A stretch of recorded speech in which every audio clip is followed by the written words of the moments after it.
Hello and welcome to Awaye, Indigenous art and culture on Radio National, abc.net.au/rn. I'm Daniel Browning. Thanks for your company. Today, a program from the Awaye archives. Today we go in search of the Aboriginal descendants of the Afghan camel drivers who came out to Australia in the 19th century. In 2005, I journeyed to the geographical heart of the continent, where I heard a story of cultural survival against all the odds. I met a pillar of the Afghan Aboriginal community in Alice Springs, an Aboriginal hostel worker twice descended from the Afghan camel drivers, and a well-known artist from the Riverland. Today you'll also hear the harrowing but inspirational story of Jack and Lally Akbar, who were banished from Western Australia in the 1920s for falling in love, as told by their daughter, Auntie Mona Wilson. Here it is, Nomads, the Aboriginal descendants of the Afghan camel drivers.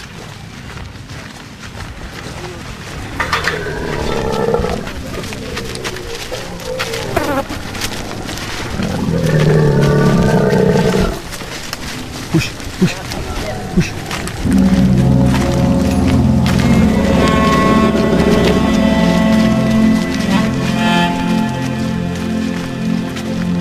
I think the Afghans were different to the Europeans that came here because the Afghans never pushed the Aboriginal people off their land. They were not vying with the Aboriginal people to take over their land and occupy it. My mother's a Warramunga woman from the other side of Tennant Creek, and my father was an Afghan, so I class myself as an Afghan Aboriginal, and I'm proud of it. Aboriginal people were not allowed to marry another coloured race, as my father was Asiatic. She could have married an Anglo-Saxon Australian or something like that, but not an Asian.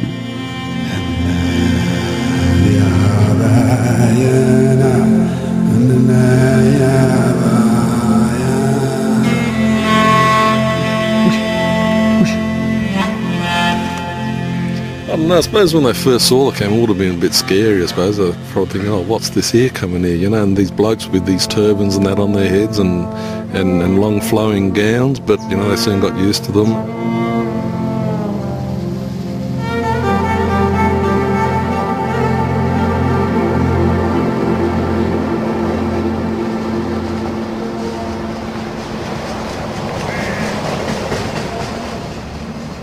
Some 2,000 camel handlers came to Australia from the 1860s to the 1920s, when the camel industry died out with the advent of motorised transport. For this 50-year period, the camel was the only mode of transport that could traverse the deserts of inland Australia. Explorers such as Burke and Wills, Giles, Warburton, Goss and Robert O'Hara Burke used camels and their Afghan handlers on their expeditions. It was at the end of the train line, the railheads, where the camel drivers made temporary homes of galvanised iron and camped on the edge of the settlements in what became known as Gan towns. Pamela Rakovsky has long had a fascination with the camel drivers and their descendants. Her research into Afghan history and culture in the Australian outback began in 1979, and since then she's written 2 books. When I went out to towns like Mari and Broken Hill, I interviewed many of the families, and from them I actually gained a great oral history. And with that oral history, I then went to different archives and state libraries around the country and blended the academic resources with the oral histories and pulled it all together to come up with this amazing story of Afghans who established very significant family lines now, because they have now gone on for 4 or 5 generations, bearing their names still, in towns like Mari and Broken Hill and Alice Springs, and over in Coolgardie in Western Australia, in Burke and Wilcannia. And I saw concentrations of Afghan descendant names in places like Port Augusta, Mari, Broken Hill, Lyndhurst, Beltana.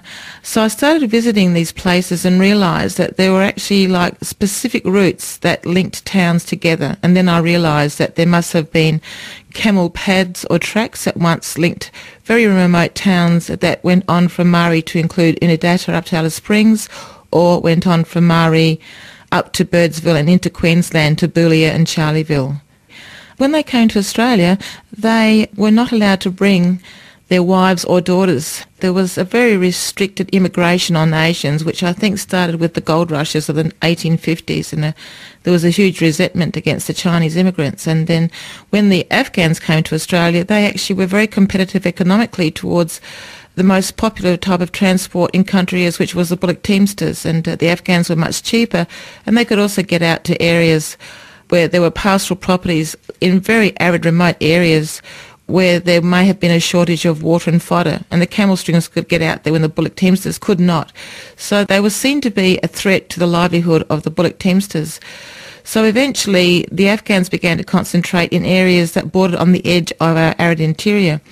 But to set up their centres, of course, they needed wives, and in the end they actually either left wives at home and came out here and stayed bachelors, or some of them actually married Anglo-Saxon women or European women, or they actually cohabited with Aboriginal women.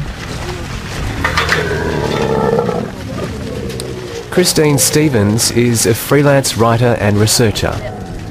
In 1989, she published Tin Mosques and Gan Towns, a history of the Afghan camel drivers. They didn't really expect to stay in Australia beyond the 3-year contract. They expected to earn some money and return home. Some of them were married with wives and families back in their own homeland. But the reality was that the contracts were often renewed, and they stayed for another 3 years, and of course being lonely and isolated. And young men, they sought women in the desert in Australia. Many of the Afghan camel drivers gravitated to Alice Springs as the pastoral industry drove north along the overland telegraph line. They lie in the old cemetery in Alice, where they were accorded a traditional Muslim burial. The McDonnell Ranges also saw mineral exploration and a ruby rush in 1887.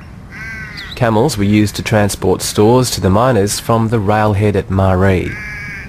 Alice has been called the last and most short-lived of the Gan towns, but nevertheless it's now the permanent home of many descendants of the Afghan camel drivers, who also identify as Aboriginal. My name is Eric Sultan. I live here in Alice Springs. I'm 46 years of age. I'm an Afghan descendant on my father's side and also of Aboriginal heritage as well. My great-grandparents come from a place called Coffin Hill, which is south of Freegon. That's on the Pitjantjatjara lands. It's known as Yankunytjatjara country. They made that movement down to South Australia. Once again, they met different tribal men and that, and of course now we're made up of different tribes. So I can thing with the Pitjantjatjara people, and they've accepted me there, and they claim me as their family. My grandfather, he was born in Afghanistan, a place called Kandahar. He came out to Australia in the late 1800s. His main base was in a place called Maree in South Australia. From there he branched out into Western Australia with the camel teams in the Queensland area, and also came partway into the Northern Territory as well. My grandfather then married an Irish lady. They had 5 sons together. My father was the youngest. His name was Abdul Mirdad Sultan, and from there my father then married an Aboriginal lady, and of course that's where I came from. At the time when he was growing up, the camel industry had died down in the 1920s, and of course he then got some station worked with horses and that, and then after that he worked with the highways in South Australia, and it was on a station called Anamuka Station near Roxby Downs that he met my mother, and of course they fell in love and got married, and then we grew up in Port Augusta. There are lots of descendants here, Aboriginal from the camel ears, because as you can imagine the camel drivers carted goods into the Aboriginal communities and that as well, and of course during that time there many friendships and marriages were formed, and of course they had Aboriginal children. Yeah, I've worked a lot on Aboriginal communities in the outback of Australia, and you look at some of the young men and that, and you say, oh look, they must have some form of Afghan blood in them.